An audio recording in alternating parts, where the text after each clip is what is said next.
Wrapped in her night cloak, Princess Lisa was led towards the spot where the thing had disappeared.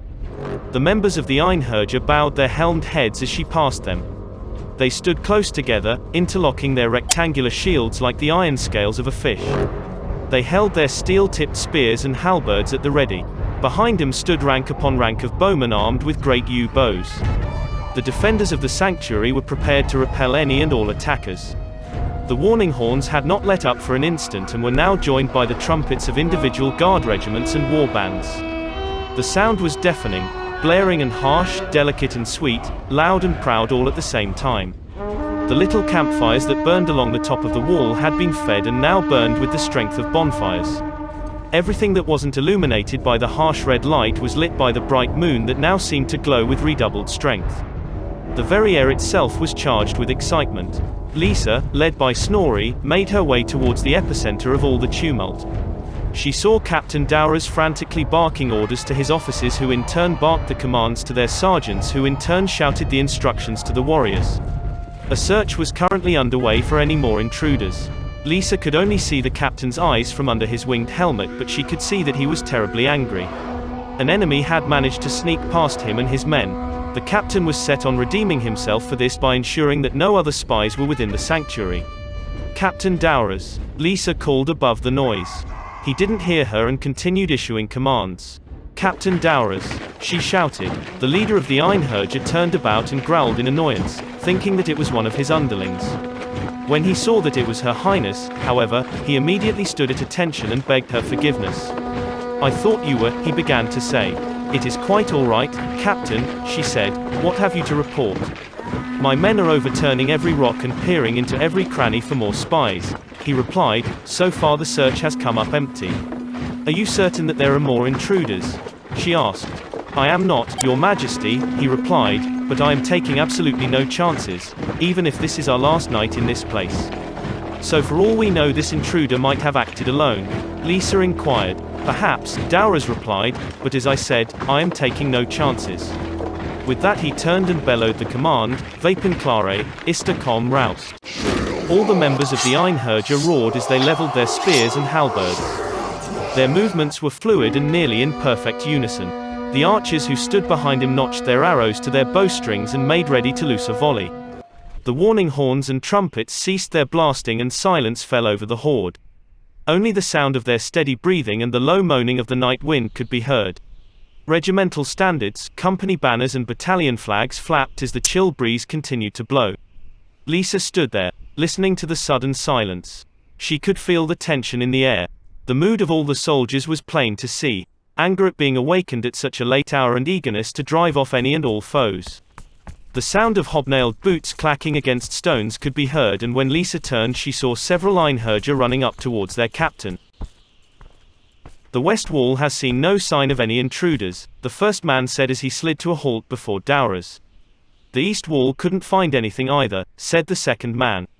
"The south watches report no activity on their end," the third man relayed. "The outer outposts say nothing has crossed their way since early last morning," a fourth man said. "What did they see last sunrise?" Dowras asked the last man.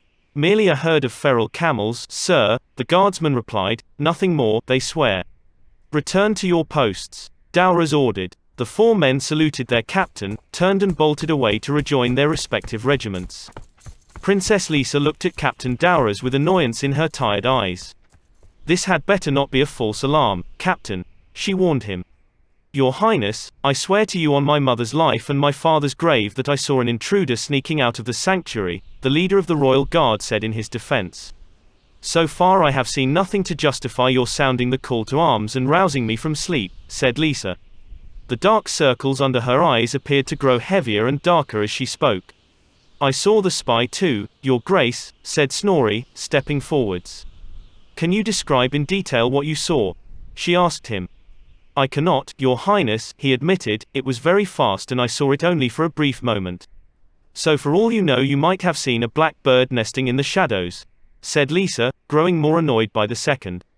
"If it was a bird then it could mimic the sound of a man's chuckle almost perfectly," countered the captain. "My lady, I am willing to wager my life that what I saw wasn't a mere bird." "Then what was it?" the Arthurian princess demanded. If only I could tell you, said Dowras as he hung his helmed head. Lisa had heard enough. She was annoyed at Dowras, but she didn't blame him for his actions. She remembered a saying that her late brother often said to her when they had been younger. Remember, Prince Yolan had said, "It is better to be laughed at for running out your guards at the sound of a herd of milk cows than to lose the fort to a surprise attack." Lisa was forced to admit the wisdom of these words, and her tired eyes softened as she looked at the commander of her army and bodyguards. "Keep the men on watch until morning," she said to him. "Rotate them in shifts so each man can get some rest. We have a long journey ahead of us tomorrow." "By your command, my queen," Dowras replied and saluted her. "Not queen," snapped Lisa. Dowras was taken aback by his slip of the tongue. "Forgive me, your majesty, I didn't mean," he stammered. Lisa waved his concerns away. "There is nothing to forgive, Captain," she said reassuringly. Dowras breathed a quiet sigh of relief and nodded. "Good night, my lord," she said as she turned away. "Sleep well, my princess," replied Dowras, bowing low at the waist. But before Lisa could even take a step away, she heard something and stopped to listen. It was the soft, sweet sound of a whistle. No, not a whistle, a flute. It played a simply but lovely melody.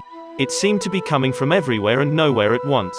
At first Lisa appeared to be the only one who could hear it, but then some of the Einherjar pricked up their ears as the flute grew slowly but steadily louder.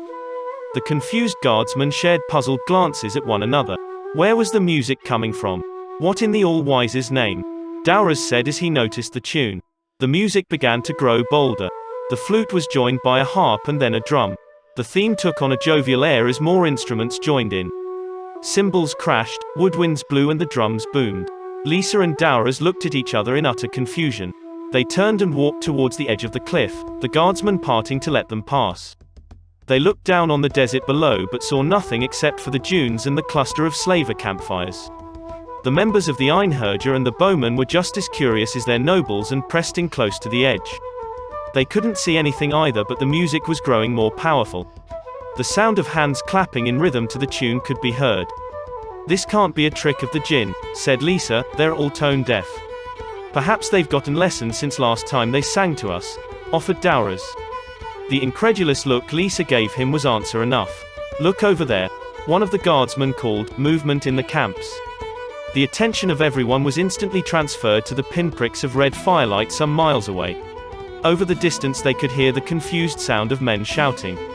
Torches were lit and the Arthurians could see the slavers running about like ants whose nest had just been kicked. "Whatever is playing this music clearly has nothing to do with the Sand Children," noted Dowras. "This music doesn't sound like one of their songs anyway," added a guardsman. "It sounds almost northern-inspired to my ears," a bowman said. "It sounds like one of our songs," replied another. "And yet it isn't one of our melodies," said yet another. The music continued. Trumpets now joined the symphony. The theme was performed loudly, brashly, proudly and unapologetically. But then it suddenly became a harsher tune, one of terror and fear and darkness.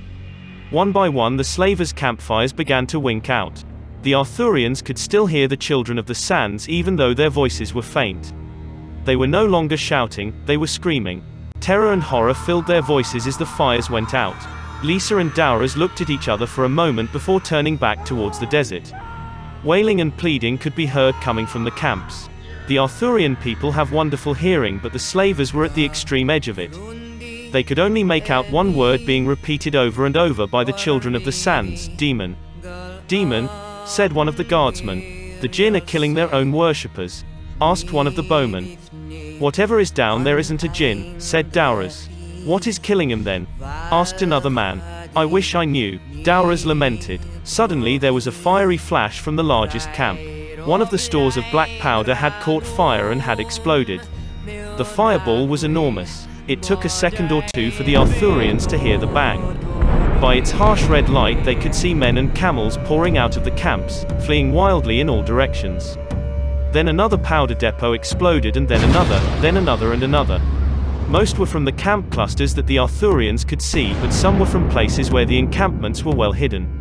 Over 20 fireballs roared into the starry sky. The music changed its note again, now it was a happy tune. Pipes joined in and their sound dominated from then on as the other instruments slowly faded away. The music reached its climax in a thunderous crescendo and then disappeared, trailing off into an echo.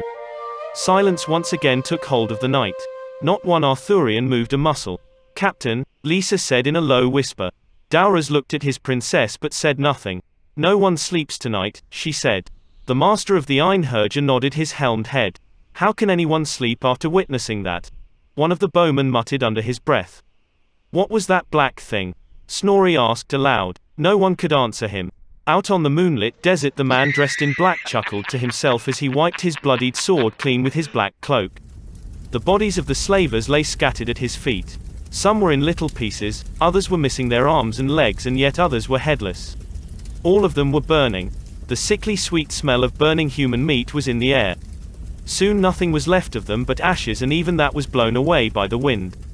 When he looked towards the towering walls of red and brown sandstone, he sheathed his sword. He smiled under his veil as he thought of how confused the Arthurians must have been. Normally he would have loved to have played another trick on him, but unfortunately he was pressed for time and was needed elsewhere. He sighed regretfully, shrugged his shoulders and chuckled to himself again. As he turned to go, he began to sing again in that strange language of his, a language that only his people could understand.